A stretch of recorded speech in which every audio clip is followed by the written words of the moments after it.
কি আমাদের কবিছেন না? হ্যাঁ, তুমি আমার চিনো? কি আপনার না চেনার কি আছে? আপনি আমাদের গণিত গণিত টিচার ছিলেন না? যে না পারলে জম্মের পিটান পিটাইতেন। দেখো তো এই ঠিকানাটা চিনো কিনা একটু দেখো তো। That was legitness. Yeah. এই ধরেন আপনি এইতে সোজা 90 মিটার যাবেন। এরপর ৪৫ ডিগ্রি কোণে ঘুরবেন। এরপর একটা পুহির বেজবেন। পুহিরের তা ধরেন এক্স মিটার যাবেন। এটা করা নাই তো? এক্স মিটার যাইয়া ডাইনে ওয়াই মিটার যাবেন, ওয়াই মিটার যাইয়া আবার এদিকে জেড মিটার যাবেন। এরপর জেড মিটার যাওয়ার পর একটা পিথাগোরাসের ত্রিভুজ হবে, একটা পিথাগোরাসের সূত্র অ্যাপ্লাই করবেন। এরপর যে মানটা বাই করবেন, এক্স এর মান বাই করবেন। তারপর এক্স এর মান বাই করার পর একটু সামনে যাবেন, ধরেন এ মিটার গেলে। এ মিটার যাওয়ার পর এ প্লাস বি এর হোল স্কয়ারের সূত্র পাবেন।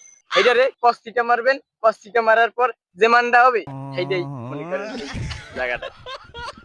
আচ্ছা ঠিক আছে বাবা, দাও তো তুমি।